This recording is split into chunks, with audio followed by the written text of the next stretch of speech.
Michael Sneddon, please. I'll present a letter on behalf of my parents and the Sneddon family. Dear friends, distinguished government officials, and honored guests, it is now 15 years since our brother and son, David Louis Sneddon, disappeared in August 2004 while hiking through Yunnan Province, People's Republic of China. On that fateful summer's day, when so much changed, David was just 24 years old. Years passed before we learned, little by little, bit by bit, more about David and his situation. Based upon information first from the Committee for Human Rights in North Korea, located here in Washington, later from Mr. Nishioka of Narcan, the National Association for the Rescue of Japanese Kidnapped by North Korea, located in Tokyo, and more recently from Mr. Song-Yong Choi, president of the Abductees Family Union, located in Seoul, as well as listening to our hearts, we are now sure that David is being held by the Democratic People's Republic of Korea, the DPRK.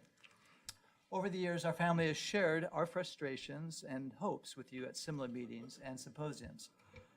Time marches relentlessly forward. Today's date, as we all know, is Friday, May 3rd, 2019. What most hear within the sound of my voice may not know is why May the 3rd is significant. Today is David Sneddon's 39th birthday. And today is the 15th time that David has celebrated his birthday while being held in captivity. 15 years ago, this month, David said his goodbyes and left his parents and native land for what he thought would be a few months of studying and experiencing the Chinese language and culture before returning for his final year of study at Brigham Young University. Even in the context of abduction and captivity, there is reason for hope for David in the present situation. David is trilingual, English, Korean, and Mandarin, and has lived within the cultures represented by them. In the present political climate, which has been struggling with denuclearization and normalization of relations between the DPRK and its neighbors in the region, David's presence may be helpful to all concerned in such a critical time. His skills may be useful to negotiators from the DPRK if they should choose to use him behind the scenes. Regardless of David's present assignment, in our family, certain things have not changed.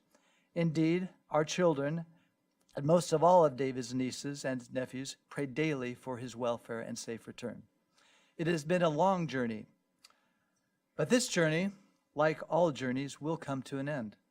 Today, we find hope in the eternal principle that just as the sun rises every morning to chase away the darkness, eventually good always triumphs over evil.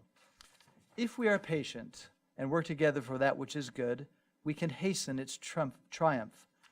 My hope is that earlier today, David celebrated his last day of his last birthday of his long captivity. It is dark now where David is sleeping. My prayer is just as the sun rises each morning, David will soon experience the dawning of his brighter day.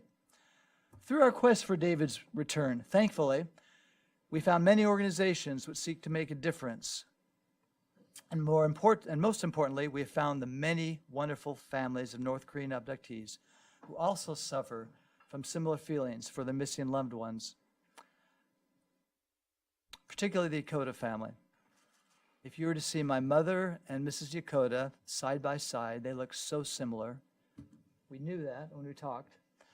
They're the same age, and when they met for the first time several years ago, my mother knew they shared a similar experience, and that was a turning point for our family.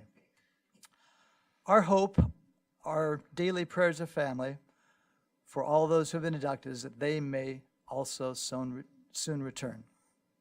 With this thought, this mindset, we use hope, prayer, perseverance, and our own inspired actions to help bring David home.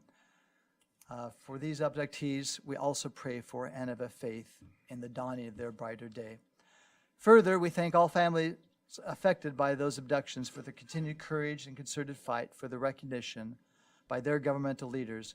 We call upon responsible government officials everywhere, but especially the best friends of the Korean people, the United States, Japan, and the People's Republic of China to effect change. This is a time in the course of human events when that which is morally right to bring all abductees home can be accomplished. Yet, in this quest, we would be selfish, most selfish, I might add, should the return of our loved ones, these abductees, be the sole focus of our efforts. Though we and the abductees suffer we suffer presently and have suffered for many years, millions of innocent citizens of the country of North Korea continue to suffer under oppression, punishment, abuses, malnutrition, fear, and other unspeakable tortures brought upon them by their own government. They have endured this long, dark night of pain, oppression, even horror for the entire duration of their lives. Yes, for generations they have suffered.